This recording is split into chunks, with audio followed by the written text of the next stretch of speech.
सासू माँ बदल गई। कहानी उस घर की है जहाँ बहू और बेटी को एक माना जाता था, लेकिन फिर अरे शिखा बेटा, तू रसोई में क्यों घुसी रहती है? जा, रोटी मैं बना लूंगी। नहीं नहीं माँ जी, आप बैठिए, बस सारा खाना बन ही गया है। श्वेता को बोल देती हूँ, वो खाना लगा देगी सबका। सॉरी भाभी, मेरे पास वक्त नहीं है। माँ, मुझे पैसे देना, पार्लर जाना है। हाँ हाँ चली जाना, भाभी को भी ले जाना। वो भी जाने को बोल रही थी पार्लर, पर पहले ना मदद कर दे उसके खाना लगाने में। देख माँ, वो बहू है, उसे बहू रहने देना, इतना सर पर मत चढ़ा भाभी को। श्वेता, ज्यादा मत बोला कर। बहू और बेटी में कोई फर्क नहीं होता है। जा जाकर काम कर। ननद को माँ का भाभी से इस तरह प्यार करना बिल्कुल अच्छा नहीं लगता। वो बार बार किसी न किसी तरह माँ को भाभी के खिलाफ भड़काती रहती, लेकिन कोई फायदा ना होता। एक रोज, अरे बेटे किशन, जा बहू को कहीं घुमा कर ला, सारा दिन घर में काम करती रहती है। हाँ हाँ माँ, हम लोग जा रहे हैं ना गोवा। अच्छा जी, भाभी ने तो हमें बताया भी नहीं। वैसे तो सारी पंचायत करती है, ये गोवा वाली बात क्यों छुपा गई हमसे? अरे क्योंकि उसे खुद नहीं पता था बहन। मुझे टिकट सस्ती मिल रही थी तो मैंने बुक कर दिया। हाँ शिखा, पैकिंग कर ले, संडे हम जा रहे हैं गोवा। दोपहर में शिखा पैकिंग कर रही थी कि सास आ जाती है। ये क्या बहू, साड़ियाँ? अरे गोवा जा रही है घूमने या फिर शादी में मायके हैं? माँ जी, ऐसा कुछ है ही नहीं, समझ में नहीं आ रहा क्या रखूं कपड़े में। अरे तेरी और श्वेता की साइज तो एक ही है, उसके कुछ मॉडर्न कपड़े ले ले, आकर लौटा देना। हाँ माँ जी, ये ठीक रहेगा। शिखा श्वेता के पास जाती है और उससे कपड़े मांगती है। ना जी ना, मैं अपने कपड़े ना दूं, वैसे भी फैल जाएंगे मेरे कपड़े, बहुत महंगे वाले हैं। शिखा मुंह लटकाकर कमरे में आ जाती है तो सास कहती है, चल तैयार हो जा, तुझे मैं शॉपिंग करा कर लाती हूँ गोवा की। बस फिर क्या था, सास बहू निकल जाते हैं मार्केट और एक से बढ़कर एक ड्रेस खरीद कर घर आते हैं। पहले बता देती कि नए कपड़े दिलाने वाली है भाभी को, तो मैं अपने ही दे देती ना भाभी को, मुझे दिला देती नए कपड़े। देख श्वेता, परिवार का मतलब सबके साथ रहना होता है, ना कि सिर्फ अपना सोचना। वैसे भी तुझे अच्छे संस्कार सीखने चाहिए। और रही बात कपड़ों की, तो शिखा, आज से घर पर भी तू मॉडर्न कपड़े ही पहनेगी। कोई जरूरत नहीं है ये साड़ी वाड़ी लपेटने की। अब क्या था, घर पर श्वेता और शिखा एक जैसे रहते। एक बार पड़ोसन आती है। अरे बेटा, अपनी माँ को तो बुलाना जरा, बात करनी है। शिखा सास को बताती है और रसोई में चली जाती है। ये आपकी बेटी बहुत बड़ी हो गई है, इसके लिए एक रिश्ता है, कहो तो बता दूं।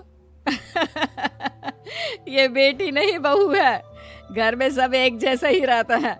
वैसे मेरी बेटी भी बड़ी हो गई है, कोई रिश्ता हो तो जरूर बताना।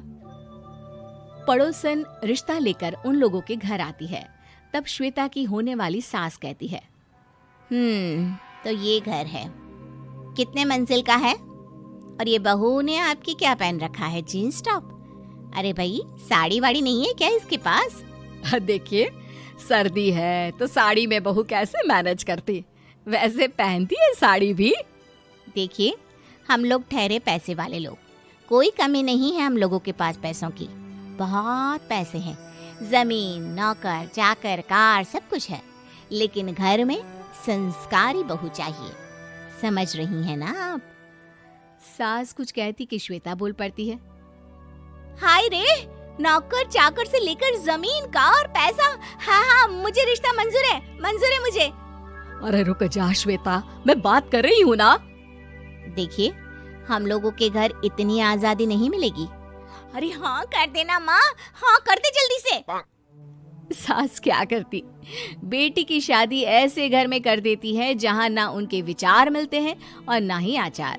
शादी के बाद एक रोज फोन पर, श्वेता बेटा, एक बार घर आ जा, बहुत दिल करता है तुझे देखने का। माँ, वो घर पर बहुत काम होता है, कैसे आऊँ? बड़ा घर है, लेकिन आने जाने वालों की लाइन ही लगी रहती है। बेटा मैं तो जानती थी उस घर का हाल, लेकिन तू ही नहीं मान रही थी।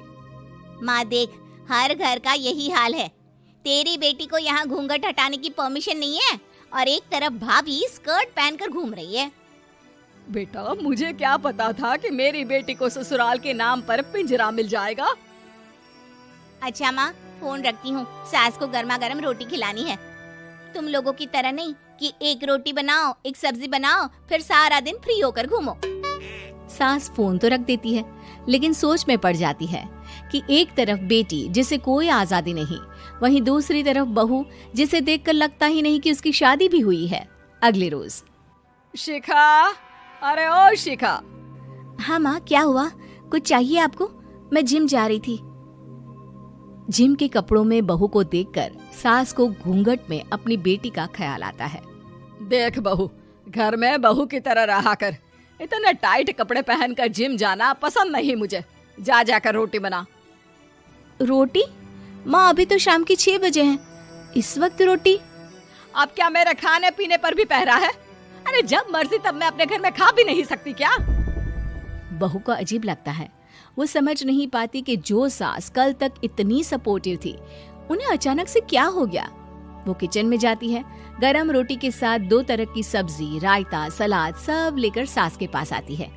माँ जी, खाना। इतना सारा खाना? राक्षस समझा है क्या मुझे? रोटी मांगी थी मैंने गर्मा गर्म बस। पर माँ जी, रोटी खाती किससे आप? सब्जी तो बनानी थी ना। अरे भूख मर गई मेरी तेरी बहस से। जा जाकर काम कर, अंदर पूरी रसोई साफ कर। बहू अंदर चली जाती है। थोड़ी देर में श्वेता घर आती है। अरे शिखा जल्दी से चाय ला, पकवान बना, मेरी बेटी आई है। अरे नहीं नहीं माँ, ड्राइवर बाहर खड़ा है। मैं तो घर का कोई सामान खरीदने के बहाने यहाँ आ गई हूँ, मुझे जाना होगा। अरे बेटा, पर कितने दिनों बाद देख रही हूँ तुझे, रहने आ जाना 2-4 दिन के लिए। आ जाऊंगी माँ, जब मेरी सास मरेगी तब। मैं तो रोज मन्नत मानती हूँ कि मेरी सास मर जाए तो अच्छा है। अच्छा चल, जा रही हूँ माँ। हे भगवान, कैसे कैसे दिन देखने पड़ रहे हैं मेरी बेटी को। सास अंदर जाती है, जहाँ श्वेता की जिम वाली सहेली का फोन आया होता है। क्या बात है, आज जिम नहीं आई? अरे पता नहीं यार, आज माँ को क्या हो गया अचानक। पर खैर कोई नहीं, लगता नहीं कि मैं अब जिम आ पाऊंगी। शिखा स्पीकर पर बात कर रही थी, जिसे सास सुन रही थी। यार ये सास ना होती ही ऐसी है। मैं तो कहती हूँ बुढ़िया जल्दी मरे और तू आराम से जिए। शिखा को सहेली की बात पर गुस्सा आ जाता है। माँ के मरने की कौन सा बच्चा दुआ मांगता है मोहिनी?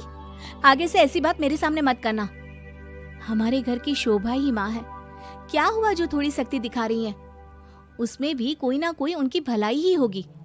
मैं तो कहती हूँ भगवान मेरे जैसी सास सबको दे, जो सिर्फ माँ की तरह है। सास वाली तो कोई बात ही नहीं है उनमें।